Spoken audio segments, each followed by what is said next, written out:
అందరికీ నమస్కారం. ఇవాళ మనతో Andhra Pradesh and Telangana high court senior advocate Kalanithi Sanjeev Kumar గారు మనతో ఉన్నారు. వారితో మాట్లాడదాం. గురుగారు నమస్కారం. సార్, చాలామందికి ఒక అనుమానం ఉంటుంది, అసలు ఈ అసైన్ ల్యాండ్స్ అంటే ఏంటి? ఈ అసైన్ ల్యాండ్స్ని మనం కొనుక్కోవచ్చా? దీని మీద హక్కు ఎవరికి ఉంటుంది సార్? కాస్త వివరించండి. మంచి క్వశ్చన్ అడిగారు. అసైన్ ల్యాండ్స్ అంటేనే అది ప్రభుత్వ భూములు. దీనికి ఒక చట్టం ఉంది, పిఓటి చట్టం అంటారు, prohibition of transfers act 1977. Assign lands కేవలం ఎస్సీ ఎస్టీకి మాత్రమే వర్తిస్తుంది. ఈ భూములు ల్యాండ్లెస్ పూర్ పర్సన్స్కి, పేదవాళ్ళకి, బిలో పావర్టీ లైన్ వాళ్ళకి మటుకే ప్రభుత్వం వాళ్ళకి భూములు ఇవ్వటం జరిగింది. ఎస్సీ ఎస్టీకి మటుకే, వాళ్ళ మటుకే, వాళ్ళు చాలా పేదవాళ్ళు, ల్యాండ్లెస్ పూర్, వాళ్ళకి భూములు లేవు, ఏమీ లేవు.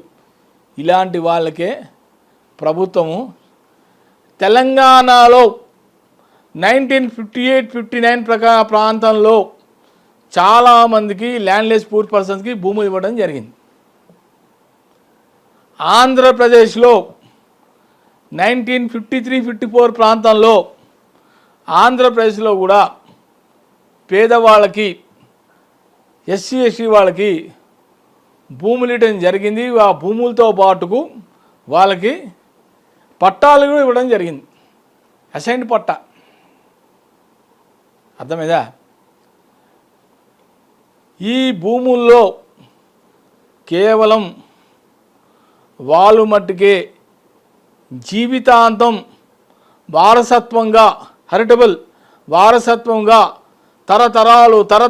తరతరాలుగా వాళ్ళే కుటుంబాల్లో పిల్లలు, మనవలు, మునిమనవాళ్ళు జీవితాంతం ఉండొచ్చు. దాంట్లో ఒక లెక్క అంటూ ఏం లేదు. ఒకరికి ఇచ్చేసిన తర్వాత మళ్ళీ ఇంకా మీరు ఈ భూమిలో ఉండడానికి వీలు లేదనేది ఎక్కడ చట్టంలో చెప్పలేదు. కాబట్టి అసైన్ ల్యాండ్స్లో ముగ్గురు ఇంపార్టెంట్ పర్సన్స్కి 10 ఎకరాల భూమి ఇవ్వడం జరిగింది. ఒకటి ఎక్స్ సర్వీస్ మ్యాన్, దేశానికి సేవ చేసిన ex service man, army person,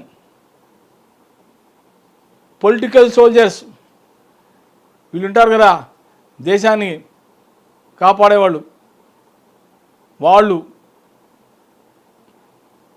మూడవది వచ్చి ఫ్రీడమ్ ఫైటర్స్. కేవలం ఈ ముగ్గురికే ఇంపార్టెన్స్ ఇచ్చింది ప్రభుత్వం, 15 ఎకరాల భూమి. ఈ ముగ్గురులో పొలిటికల్ ఫ్రీడమ్ ఫైటర్స్కి మటుకు వాళ్ళని 10 ఏళ్లలో ఎప్పుడైనా మీరు భూమి అమ్ముకోవచ్చు అని చెప్పి ఒక కండిషన్ అయితే ఉంది. మిగతా ఇద్దరికి political sufferers and ex service man మటుకు 10 ఏళ్ల దాకా వాళ్ళు ఆ భూములు అమ్ముకోవడానికి వీల్లేదు. ఆ 10 ఏళ్లలో ఆ భూములో వాళ్ళే ఉండొచ్చు, వాళ్ళ కుటుంబ సభ్యులు ఉండొచ్చు, వాళ్ళ ఫ్యామిలీ మెంబర్స్, వారసత్వంగా ఎవరైనా ఉండొచ్చు.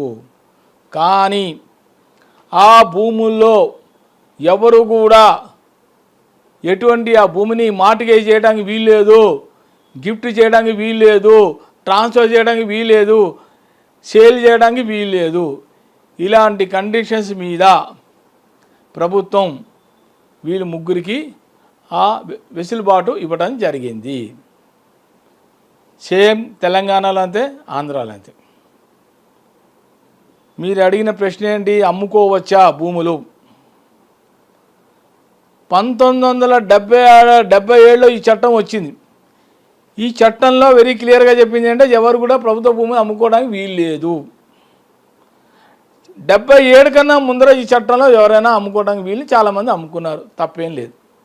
బిఫోర్ 77 అమ్ముకున్నారు. కానీ తర్వాత ఈ 77లో అసలు అసైన్ ల్యాండ్స్ అనేది లేదు. ఆ భూములు ఇప్పుడు ఎక్కడ అమ్మటాలు ఏమీ జరగట్లేదు. ఉన్న భూములు అప్పుడెప్పుడే ఉంచుకున్నారో అది వాళ్ళు తరతరాలుగా ఇంకా చాలామంది ఉంచుకుంటున్నారు. కానీ అది అమ్మడానికి వీల్లేదు. అమ్మితే కనుక నేరం, క్రైమ్. అది సూపర్ అనాలిసిస్ సార్, చాలా బాగా వివరించారు. సో ఇది కళానిధి గారితో మన డిస్కషన్. ప్రభుత్వ భూములు ఎవరు అమ్ముకోవడానికి కానీ కొనుక్కోవడానికి కానీ అర్హులు కాదని చెప్పి కళానిధి గారు చెప్తున్నారు. చాలామంది ఫ్రాడ్ చేసే వాళ్ళు అమ్మాలని చూస్తూ ఉంటారు. సో ఆ ఫ్రాడ్లో అయితే పడకండి. ప్రభుత్వ భూములు ఎవరు కూడా కొనుక్కోవడానికి అమ్ముకోవడానికి వీల్లేదని చెప్పి సార్ గారు చెప్తున్నారు. సో ఇది ఇవాళతో మన డిస్కషన్. మరిన్ని వీడియోస్తో ముందు మళ్ళీ కలుద్దాం. కాంటెంట్ నచ్చితే కనుక please like, share and subscribe our channel.